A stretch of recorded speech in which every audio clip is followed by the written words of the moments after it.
Hello, എല്ലാവർക്കും bass pro ചാനലിലേക്ക് സ്വാഗതം. ഇന്ന് നമ്മൾ എത്തി നിൽക്കുന്നത് കൊച്ചിയിലെ പ്രധാന പ്രദേശമായ മട്ടാഞ്ചേരിയാണ്.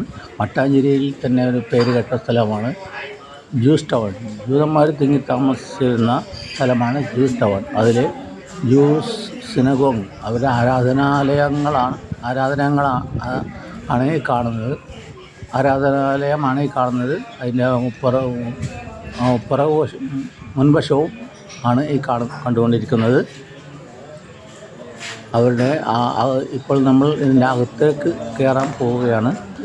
ഈ ജൂതന്മാരുടെ ആരാധനാലയമായ സിനഗോഗിലേക്ക് അകത്ത് കയറി അതിൻ്റെ ഉൾവശം എല്ലാം നിങ്ങൾക്കിപ്പോൾ കാണാൻ സാധിക്കുന്നതാണ്. മട്ടാഞ്ചേരിയിലെ പ്രധാന പ്രദേശമായ ജൂ ടൗൺ എന്നൊക്കെ പറയുന്ന ഈ പ്രദേശമാണ്. അതിലാണ് ഈ സിനഗോഗ് നിലകൊള്ളുന്നത്.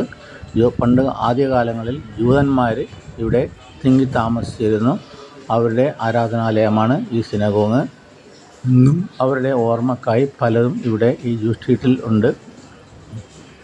പണ്ട് പല കമ്പനികളും എടുത്ത് നടത്തിയിരുന്ന അവരുടെ ഒരു ചിഹ്നമാണ് ജൂതന്മാരുടെ ഒരു ചിഹ്നമാണ്. കൊടിയിൽ ഒക്കെ കാണുന്ന ഒരു ചിഹ്നമാണ് ഈ കണ്ടുകൊണ്ടിരിക്കുന്നത്.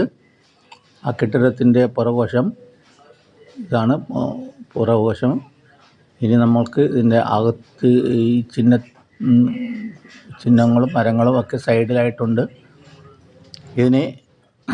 നമ്മളിനി അകത്തേക്ക് കയറാൻ പോവുകയാണ്. അകത്ത് കയറിക്കഴിഞ്ഞാൽ നിങ്ങൾക്ക് അതിൻ്റെ ഉള്ളിലെ ചമയങ്ങളും എല്ലാം കാണാൻ സാധിക്കുന്നതാണ്. ഇതാണ്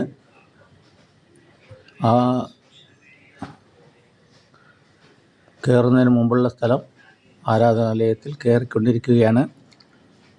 ഇപ്പോൾ അവിടെ ആരാധനക്ക് ആരും എത്തുന്നില്ല. അതുകൊണ്ട് ഇത് കൊച്ചിയിൽ ഒരു മ്യൂസിയം, ടൂറിസ്റ്റുകൾ സന്ദർശിക്കാനുള്ള ഒരു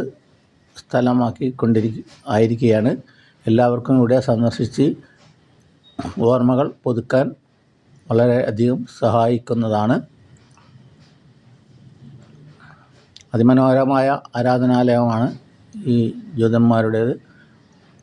ചമയങ്ങളും ലൈറ്റുകളും ഒക്കെ വളരെ മനോഹരമാണ്. നിങ്ങൾക്ക് കാണാൻ സാധിക്കുന്നതാണ്.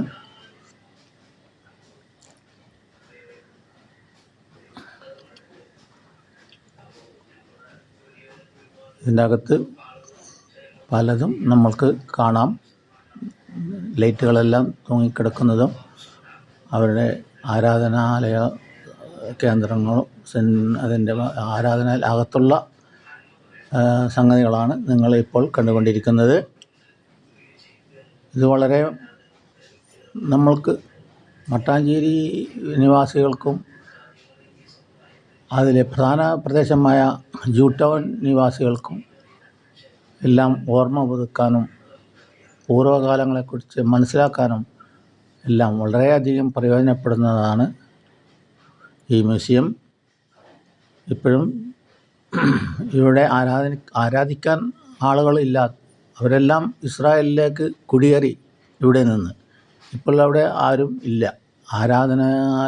ആരാധനാലയത്തിൽ ആരാധന നടത്താൻ ആരും അവിടെ ഇല്ലാത്ത സ്ഥിതി കൊണ്ടാണ് അത് മ്യൂസിയമാക്കി ഗവൺമെൻറ് മാറ്റിയത്.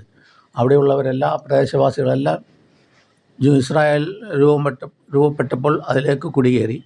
പല കച്ചവടങ്ങളും വ്യാപാരങ്ങളും എല്ലാം ഇവർ ഇവിടെ നടത്തിയിരുന്നു. ഈ ജ്യൂ ടൗണിൽ ഇലക്ട്രിസിറ്റി സപ്ലൈ എല്ലാം ഇവർ കൊച്ചി പ്രദേശത്ത് ഇലക്ട്രിക് കറണ്ട് സപ്ലൈ ഇലക്ട്രിസിറ്റി ബോർഡുകളും ജൂതന്മാരാണ് പലതും നടത്തിയിരുന്നത്. അങ്ങനെ വ്യാപാരത്തിനും കച്ചവടത്തിലും എല്ലാം മലയാളികളുമായി ഇഴുകിച്ചേർന്ന് സഹോദര്യത്തോടെ കഴിഞ്ഞിരുന്ന ഒരു കാലം ഉണ്ടായിരുന്നു. ഇപ്പോൾ അവിടെയുള്ള ഓർമ്മകളാണ് നിങ്ങൾക്ക് കാണാൻ സാധിക്കുന്നത്. ജൂതന്മാരുടെ പൂർവിക കഥ പറയുന്ന ചിത്രങ്ങളും പെയിൻറ്റിങ്ങുകളാണ് നിങ്ങൾ ഇപ്പോൾ കണ്ടുകൊണ്ടിരിക്കുന്നത്. അവരുടെ കുടുംബം നിങ്ങൾ കാണാൻ ആനിവേഴ്സറിയാണ്. കൊച്ചിൻ സിനഗോഗിലെ 68 മുതൽ ഉള്ള കാലഘട്ടത്തിലുള്ള ഒരു കുടുംബം ഇവിടെ ഉണ്ടായിരുന്നു. അവരെല്ലാം ഇസ്രായേലിലേക്ക് പോയി എങ്കിൽ അന്നത്തെ പുരാതന കഥകൾ ജൂതന്മാരുടെ നേതാവ് ജോസഫ് അബ്രഹാം ചേരന്മാർ പെരുമാളിൽ നിന്നും സമ്മാനങ്ങൾ സ്വീകരിക്കുന്നതും മറ്റു നിങ്ങൾക്കിവിടെ കാണാവുന്നതാണ്. പൂർവ്വകാല ചരിത്രങ്ങൾ പെയിൻറ്റിങ്ങിലൂടെ നിങ്ങൾക്കിവിടെ കണ്ട് ആസ്വദിക്കാവുന്നതാണ്.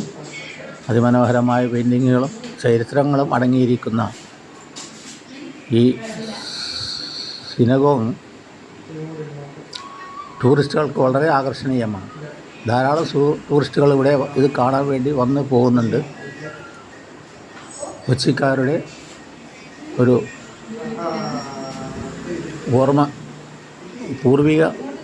പൂർവ്വ ഓർമ്മകാലത്തേക്ക് അനുസ്മരിപ്പിക്കുന്നതാണ് ഈ പ്രദേശം. ജൂ ടൗൺ എന്ന ഈ പ്രദേശം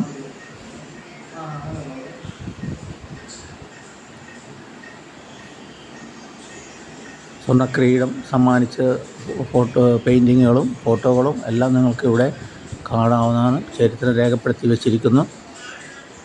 അതെല്ലാം നിങ്ങൾക്കിവിടെ കാണാൻ സാധിക്കുന്നതാണ്. വളരെയധികം വിലപ്പെട്ട പെയിൻറ്റിങ്ങുകളാണ് ഇവിടെ നമുക്ക് കാണാൻ സാധിക്കുന്നത്.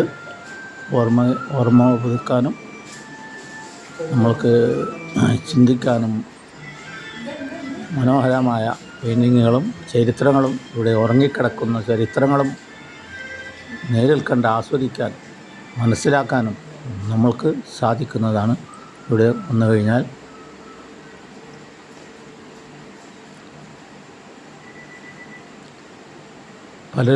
പലതും മലയാളത്തിൽ തന്നെ ഇംഗ്ലീഷിലും എഴുതി വച്ചിട്ടുണ്ട്. അത് മലയാളം വായിക്കാം, ഇംഗ്ലീഷിലും ഉള്ളതുകൊണ്ട് പലർക്കും ഇത് വായിച്ച് മനസ്സിലാക്കാനും ചരിത്രം മനസ്സിലാക്കാനും വളരെയധികം ഉപകാരപ്പെടുന്നതാണ്. കൊച്ചിയിൽ തന്നെ ഉള്ളതാണ്